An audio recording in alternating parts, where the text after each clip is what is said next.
사람들은 누구나 다 생각이 있죠. 생각을 가지고 그 생각대로 삶을 살아가려고 힘쓰고 애쓰고 있어요.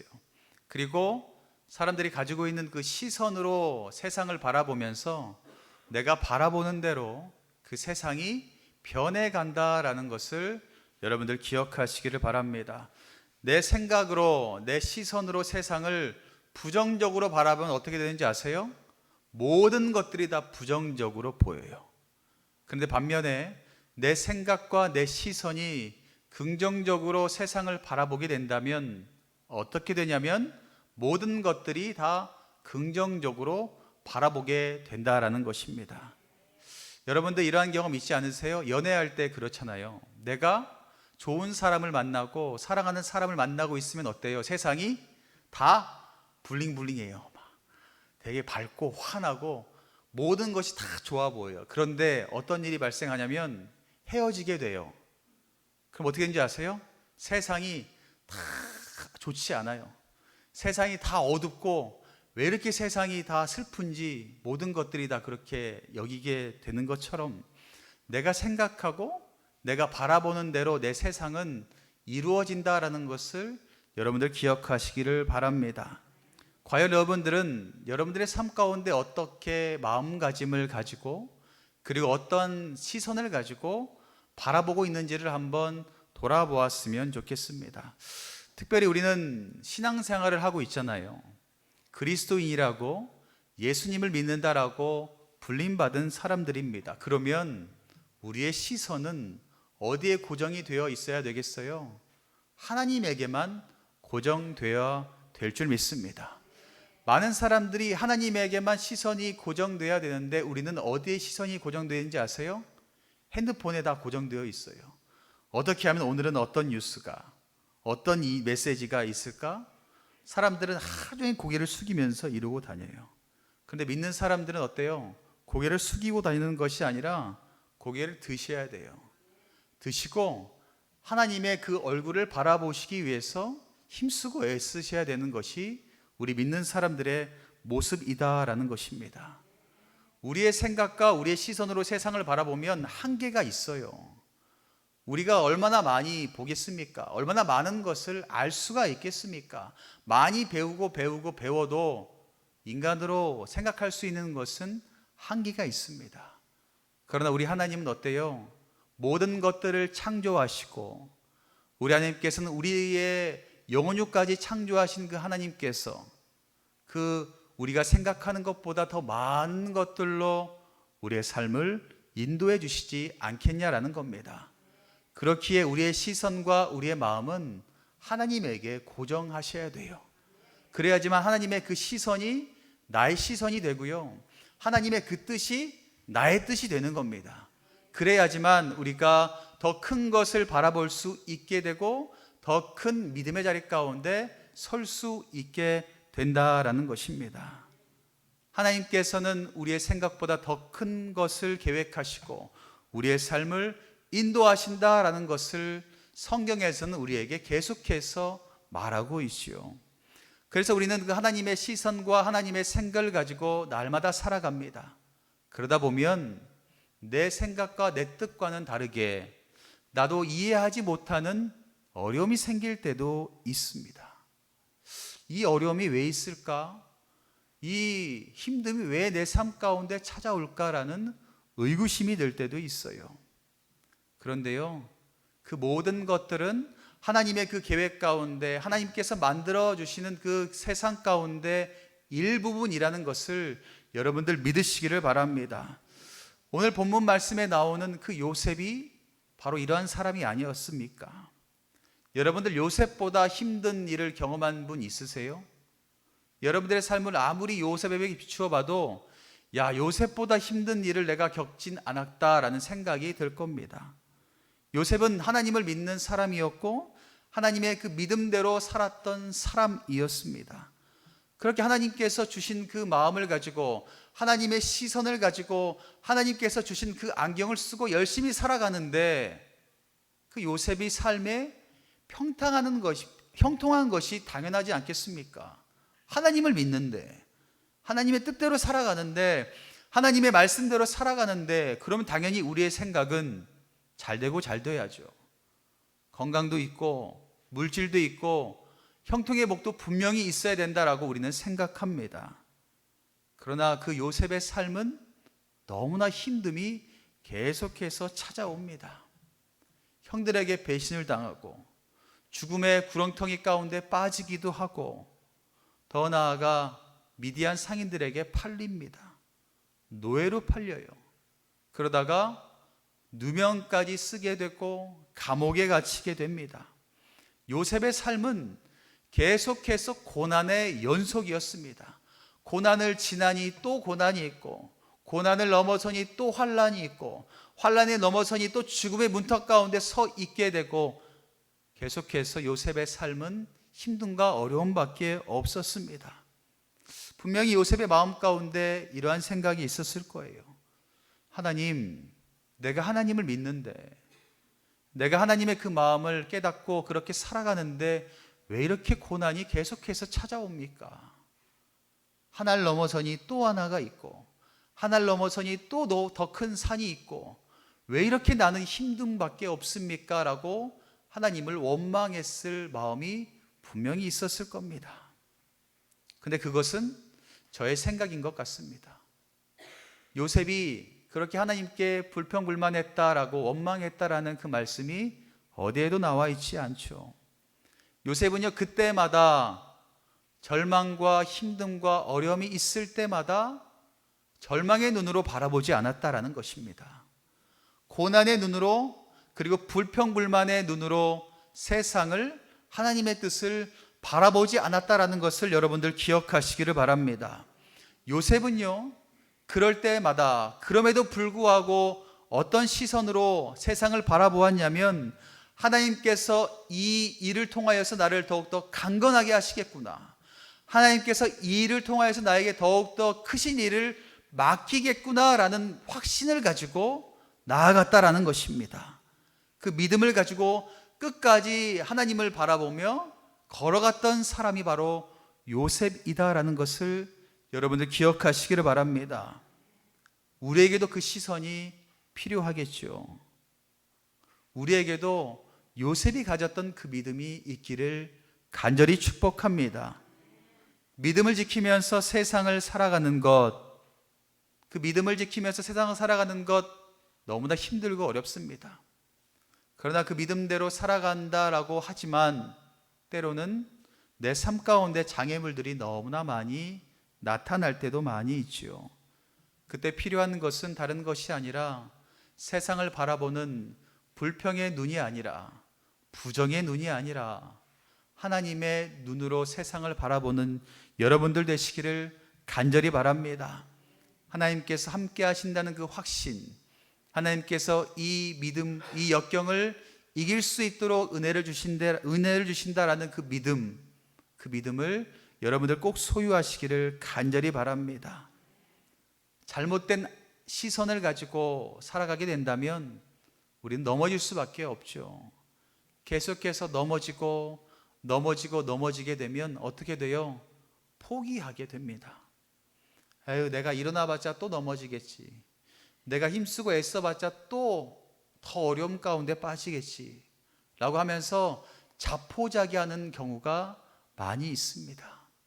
여러분들 한번 넘어졌다고 포기하지 마시고, 그럼에도 불구하고 여러분들의 눈을 들어 여러분들을 바라보고 계신 그 하나님을 온전히 바라보시기를 바랍니다. 그래서 하나하나 이겨내시면 됩니다. 작은 장애물이 있다면 그 장애물을 넘어서시고, 그 장애물이 또 찾아온다면 또 넘어서시면 됩니다. 하나님께서는 우리 삶 가운데 계속해서 테스트, 시험을 주신다라고 말씀하셨거든요.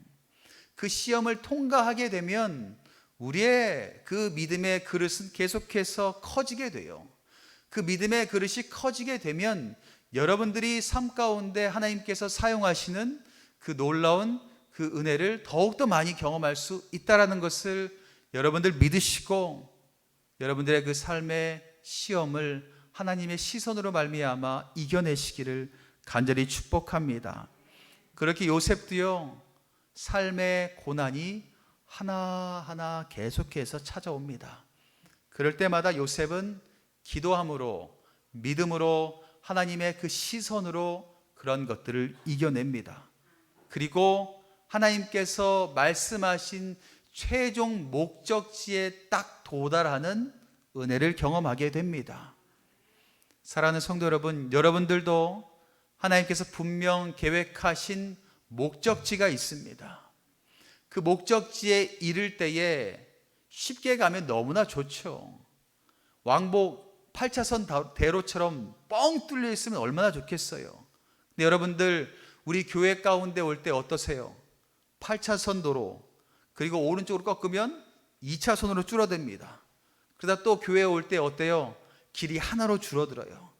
이렇게 계속해서 줄어드는 그 길 가운데 마지막 목적지에 딱 도달하면 어때요? 야, 하나님 품 가운데 왔구나, 교회 가운데 왔구나 라는 생각이 들어서 안도하게 되잖아요. 우리 인생도요, 똑같아요. 하나님께서 계획해 놓으신 목적지까지 갈 때에 아스팔트 길이 될 수도 있고 비포장 길이 될 수도 있습니다. 그리고 방지턱이 생길 수도 있습니다.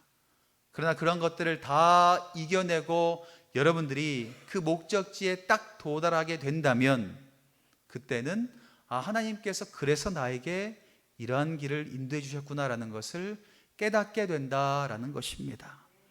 요셉도요, 그 목적지에 딱 도달했을 때에 하나님이 이래서 나에게 이러한 어려움을 주셨구나라는 것을 깨닫는 순간이 찾아오게 되었습니다. 그 순간이 되고 요셉도 삶을 돌아보니까요, 지금까지 찾아왔던 어려움과 그리고 그 모든 억울함들이 다 눈 녹듯 풀리게 되었습니다. 그리고 하나님의 놀라운 계획을 바라보면서 요셉이 오히려 무엇을 하는지 아세요? 하나님께 감사하는 모습을 보이는 것을 우리는 확인할 수가 있습니다. 특별히 오늘 우리가 읽었던 말씀 가운데 보면 요셉은 애굽의 총리가 됩니다. 총리가 되고요, 가뭄으로 인하여서 곡식을 구하러 온 자신의 형제들을 만나게 됩니다. 그리고 그 만남 가운데 여러 가지 과정이 있었지만 마지막 45장에 보면 자신의 신분을 그 형제들에게 밝히는 장면이 나오고 있습니다. 3절 말씀인데요, 우리 3절 말씀을 한 목소리로 함께 읽겠습니다. 요셉이 그 형들에게 이르되 나는 요셉이라, 내 아버지께서 아직 살아계시니까. 형들이 그 앞에서 놀라서 대답하지 못하더라. 아멘. 요셉이 자신의 신분을 형들에게 밝힙니다. 그 신분을 밝힘과 동시에 한 무리가 당황을 하게 되는데 그 무리가 누구예요? 형들입니다. 형들은 너무 놀라서 아무 말도 못하고 순간 뭐가 돼요? 얼음 되어서 아무 말도 못합니다. 왜 그럴까요? 자신들의 죄가 물밀듯이 몰려오게 됩니다. 주마등처럼 등골을 오싹하게 만들면서 확 스쳐 지나가는 거예요. 야, 내가 저 요셉을 질투했구나. 내가 질투해서 저 요셉을 죽이려고 구덩이에 빠뜨렸는데, 그리고 심지어 노예로 팔았는데 이제 나는 죽었구나. 이제 나는 꼼짝없이 저 요셉한테 죽었구나라는 생각을 하게 됩니다. 자신의 목숨을 쥐고 있는 애굽의 총리가 된 요셉을 만나게 되었던 형들의 모습입니다. 자신의 잘못이 너무나 많이 깨닫게 되어서 아무것도 몰라, 아무것도 하지 못하고 두려워 떨고 있는 모습들, 그 모습이 형들에게 비춰집니다. 근데 여러분들 아세요? 요셉은 그것을 순간 다 눈치챕니다. 형들이 나 때문에 두려워하고 있구나. 형들이 죽을까봐 두려워서 아무 말도 못하고 있구나라는 것을 하나님의 사람, 하나님의 시선으로 세상을 보는 사람들은 그것까지도 다 보더라고요. 그래서 요셉이 말합니다. 5절 말씀에 당신들이 나를 이곳에 팔았다고 해서 근심하지 마세요. 한탄하지도 마세요. 하나님이 생명을 구원하시려고 나를 당신들보다 먼저 보내셨습니다 라고 고백합니다. 분명한 사실이 무엇입니까? 형들이요, 미디안 상인들에게 요셉을 팔았습니다. 이것은 사실입니다. 그러나 요셉은요, 그럼에도 불구하고 뭐라고 이야기해요? 그것은 모든 과정은 하나님의 계획이었습니다 라고 고백합니다. 그리고 더 나아가 생명을 살리기 위한 그 뜻 가운데 나를 형들보다 먼저 보내셨습니다 라고 고백하는 모습이 나오고 있습니다. 여러분들의 상황 가운데 혹여나 어려움과 고난이 계속해서 찾아오고 있습니까?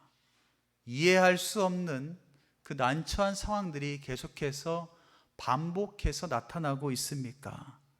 그것은요, 여러분들 꼭 기억해야 될 것이 무엇이냐면 하나님께서 자신을 드러내기 위해서 그리고 하나님의 영광을 위해서 일하시고 계시는 과정이다라는 것을 여러분들 믿으시기를 바랍니다.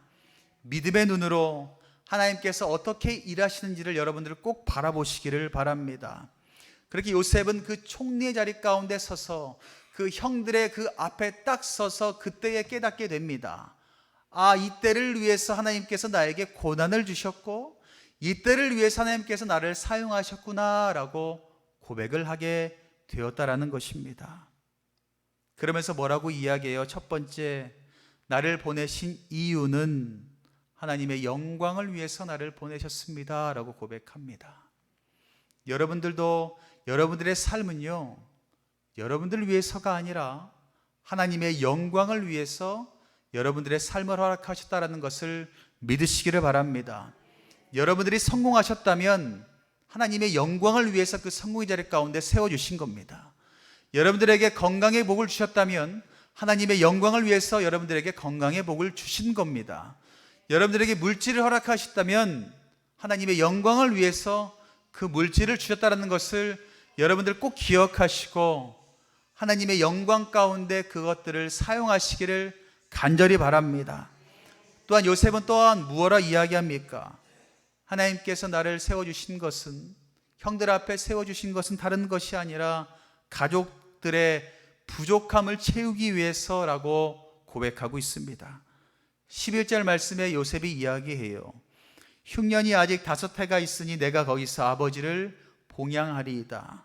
아버지와 아버지의 가족과 아버지께 속한 모든 사람에게 부족함이 없도록 하겠나이다 라고 요셉은 고백하고 있습니다. 요셉을 통해서요, 애굽의 모든 집안의 그 기근으로 말미암아 멸망하지 않도록 요셉을 사용하여 주셨다라는 것입니다.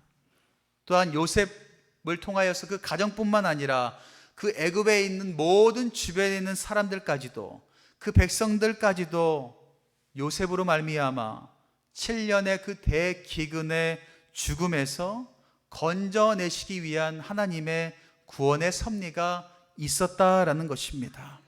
사랑하는 성도 여러분, 여러분들을 통하여서 여러분들의 가정이, 여러분들의 가문이 축복의 자리 가운데 서시기를 간절히 축원합니다. 여러분들이 요셉이 되셔야죠. 여러분들이 요셉이 되어서 여러분들의 자녀가, 여러분들의 부모님들이, 여러분들의 가문이 축복의 그 대로 가운데 서 있으시기를 간절히 바랍니다. 그뿐만 아니라 여러분들을 통하여서 여러분들의 주변의 사람들까지도 그 축복을 누릴 수 있도록 여러분들이 꼭 쓰임 받으시기를 간절히 바랍니다. 그러니 어렵다고 흔들리지 마시기 바랍니다. 힘들다고 불평불만하지 마시기 바랍니다. 하나님의 시선으로 믿음을 바라보시고 굳건하게 이겨내시기를 간절히 바랍니다. 하나님께서는요, 때론 자기 백성을 고난의 길 가운데 분명하게 세우십니다. 왜 그런지 아세요? 그곳에서 불순물을 제거하시기를 원하시기 때문입니다. 여러분들의 몸과 여러분들의 마음 가운데 있는 아무짝에 필요 없는 그 불순물들을 제거하시기를 원하시면서 고난의 길 가운데 세워주십니다. 여러분들 그러면 그것을 기억하시고 하나님의 그 깊은 뜻을 깨달으시고 그 불순물들을 꼭 제거하시기를 바랍니다. 그 불순물이 무엇이 되든지 간에 입술이든 건강이든 내 외형적인 것이든 무엇이든지 간에 하나님 앞에 서는 데에 방해하는 것들이 된다면 꼭 다 제거하시기를 간절히 바랍니다. 사랑하는 성도 여러분, 요셉은요 애굽에서의 모든 고난을 불평불만 없이 마음의 쓴뿌리로 남겨두지 않고 다 이겨냈습니다. 다 이겨내서 하나님께서 계획해 놓으신 그 자리, 총리의 자리에 딱 서서 하나님의 그 뜻을 온전히 깨닫게 되었습니다. 그리고 그곳에서 하나님께 영광을 올려드리고 하나님의 계획해 하신 대로 모든 영혼들을 살리는 그 일을 감당하게 되었습니다. 여러분들의 삶도 아직은 그 주님께서 계획해 놓으신 목적지에 아직 도달하지 않았습니다. 하나님께서는요 지금도 여러분들을 계속해서 인도하여 주고 계십니다. 때로는 고난으로, 때로는 어려움과 힘듦으로 계속해서 여러분들을 인도하고 계십니다. 그것을 믿으신다면 여러분들 하나님의 그 손길 가운데 온전히 나아가시기를 간절히 바랍니다. 그렇게 나아가시다 보면 훗날 하나님께서 계획해 놓으신 그 목적지에 딱 섰을 때에 여러분들 깨닫게 될 겁니다. 아, 하나님이 이래서, 하나님이 그래서 나에게 이런 어려움을 주셨겠구나, 이런 길로 인도하셨구나 라는 것을 깨닫게 된다면 해야 될 것이 뭐라고요? 하나님께 영광을 올려드리는 것이고, 더 나아가 그 하나님께서 계획하신 대로 모든 생명을 살리는데 여러분들이 쓰임 받으셔야 된다라는 것입니다. 여러분들의 삶의 고백이 요셉이 고백이 되었으면 좋겠습니다. 뭐라고요? 하나님이 생명을 구원하시려고 나를 당신들보다 먼저 보내셨습니다. 이 믿음의 고백이 저와 여러분들의 고백이 되시기를, 그리고 한 주간도 이 고백대로 살아가시는 모든 성도님 되시기를 주님의 이름으로 간절히 축원합니다.